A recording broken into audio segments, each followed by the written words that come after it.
Pro Wrestling Junkies, and today's guest hails from the Peach State, Georgia.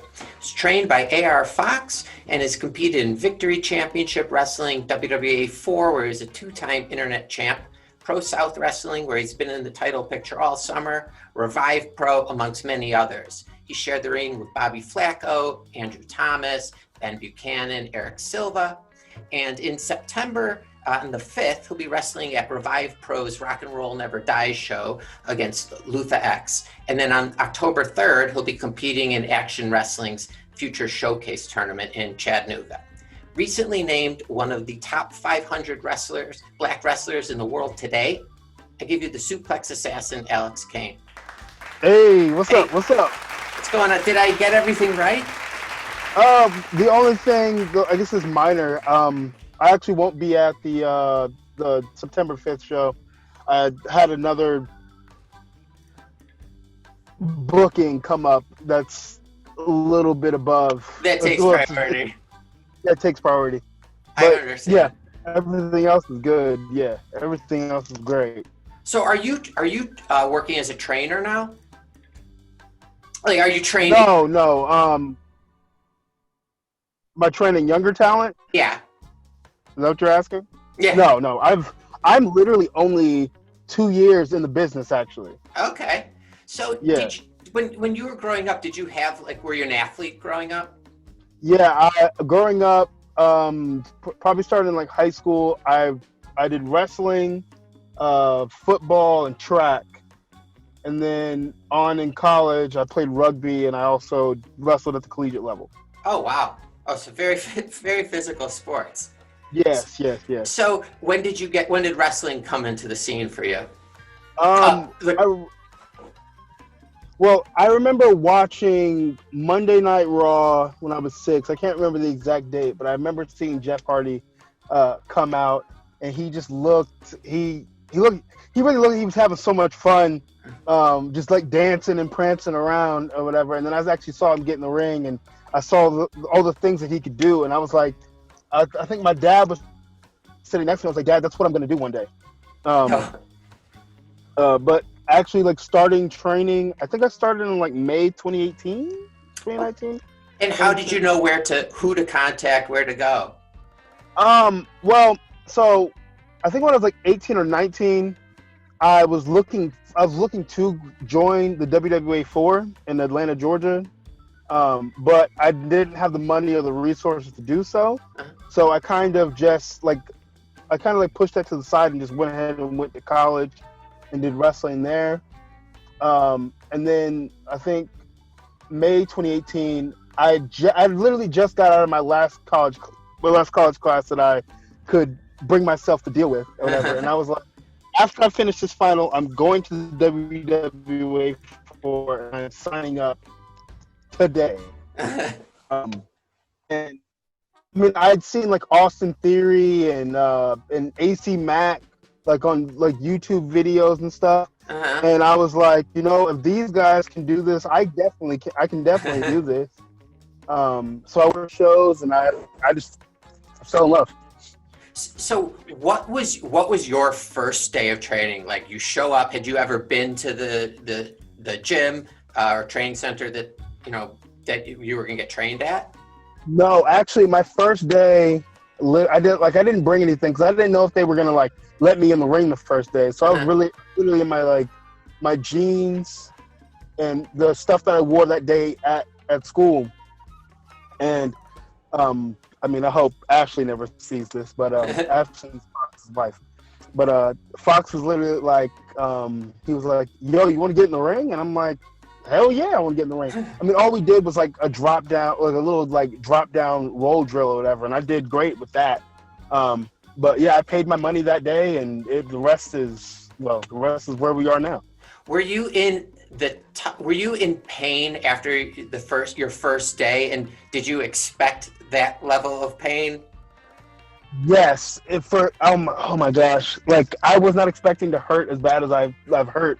Because I mean, I did the other combat sports, so I'm thinking like, okay, this ain't gonna be too bad. My back, my neck, like my whole body was sore for like a good 2-3 weeks from running the ropes, dropping down, learning how to bump, learning how to fall, getting slammed. It was brutal. It was definitely brutal. It was all worth it. And was AR like, was he hard on you or like supportive? No. The cool thing, like with AR, and I wish more vets in wrestling were like Fox. He's so chill. He's so patient with you. Like he's not like he's hard on you, but not in the way of like yelling at you, berating you or whatever. But he always told us like wrestling's probably the easiest thing I've ever done in my life. And it's not to say that anybody could do it, but when you put it up against like amateur wrestling and rugby, like for me, this is easy. Like being an entertainer, putting on the show is easy. So as far as like the training and stuff goes, like he's mad supportive. As long as you're there to put in the work and you're there, and you're giving 100%, like he's always going to be good to you. But like if you're there to like waste his time and wasting his time, you're wasting everybody else's time or whatever, then yeah, he's not going to like berate you or anything, but he's going to be a little ticked off, which I understand. Yeah, and at any job, you have these expectations. Okay, so when did you arrive at suplexes, as your like, the moves that you were going to be associated with? Well, so like your signature. So in college, I wrestled. I walked onto my collegiate team during a freestyle tournament, a freestyle camp, and I like in folk style wrestling, which is done in like high school, you don't see a lot of throws. Mm-hmm. That's the first time I've seen dudes get like chucked overhead or chucked to the side. So when I did see, sorry, I'm in the car. Do your thing. So when I saw like the freestyle style of wrestling, I was like, yo, I really like this. But at the time, I wasn't as big as I am now, so I really didn't get a chance to like toss people. But when I started training, I always got compared to like Brock Lesnar, Kurt Angle, Shelton Benjamin, Chris Benoit, guys like that. And that was just based off like the way that I looked and like how I moved in the ring. And I've always felt comfortable tossing people and also being able to protect people while I toss them. And I guess it just the wrestling background and like really going with the wrestling background. Some guys have a wrestling background and they don't really go with it. They kind of like try to like branch off and do other things. But I decided to stick to, what's tried and true, which is my wrestling background. Yeah. So how many different suplexes do you know? About 50. Oh my God. I'm still picking up. Yeah, I'm still picking up more and more as I possibly go on, trying to come up with new ways, whatever, to suplex people.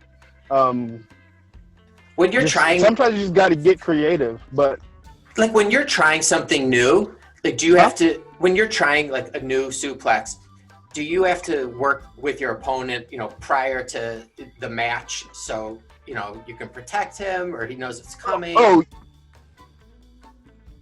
most definitely. I normally like practice it at training with somebody else. So I'll normally get like a video of it. So when I do get to a show and we're going over the match, like I can be like, hey, I want to try this out. I can show them the suplex that I want to do. And like we'll walk it and we'll go over it before the show or whatever. So I can make sure he lands correctly. So yeah. So is there, I guess is besides their physical size, do you have to protect your opponent if they're bigger or smaller? Do you have to protect them any differently? For smaller guys, you because like guys have the want to like jump a lot because I mean, like, yes, I could yoke somebody off, suplex them or whatever, but that it doesn't look as clean. But like with smaller guys, you got to tell them not to jump as much so they can take a safe bump. And then with bigger guys, I think suplexing bigger guys is easier because I mean, I can throw them, but like you're not going to throw them as far. Mm-hmm. But it's really just you really want to find the easiest way for them to be able to take the safest, flattest bump as possible. Some guys like to land on the neck. I don't really understand that one, but hey. All right. So I got a question first. So your first match is there. You come out to the ring. Do you even hear the audience, or are you just doing what your opponent says, or not says, but yeah, pretty much just doing like not even focused. I wasn't even focused on the crowd. I was so nervous. It was like trying to remember everything that we had like went over, and most of it me forgetting it, and then Fox because Fox is who I had my debut match at the 4 with, and pretty much having him have to hold my hand the whole way. But yeah, it was nerve-wracking. My God. Did he give you like good feedback after the match? Yeah, that's another like great thing about Fox is like after the show's over, we'll either go to his house or we'll be at the school. We have like a TV there, and we'll upload the matches onto the laptop, and then we'll watch them back, and he'll give us feedback.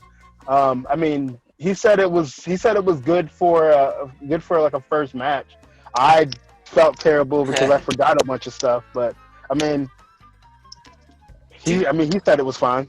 Do you feel confident in the ring now? Like walking out, you don't have those same feelings? Oh my God! I mean, I still get nervous before, but I'm told like this business, like, if you don't have that like butterflies in your stomach before you go out, you just leave the business. Yeah. Because like that means that you care, that you still care. But now I'm so much more confident than I was when I started. Like now it's like now I can think on my feet. So like when we go over the match, like I don't have to be like, oh my God, where are we? Yeah. It's just like I know what's next. So I can kind of like I can be more of a character instead of worried about what's coming next. I know where I am. Yeah, and now like you listen to the crowd, like as part of your match. I love it. Like people be heckling me and yelling at me and saying I suck, and I'm going back and we'll be going back and forth. It must be such a much good more release. Fun now. Like I'll even get. Oh yes, I get into it with. I be having fun with everybody. I get into it with the ref. I get into it with the fans. I be out there having a blast. Oh, that's great. So, okay, I don't want to keep you any longer. It's already 7:15. You probably have much better things to do than talking to me. So. Nah, man. Hey, I got all the time in the world, man. All right, I'm gonna give you 5 random questions unrelated to wrestling, and they're just yes or no questions. Okay. If you want to elaborate, great. If you don't, no worries.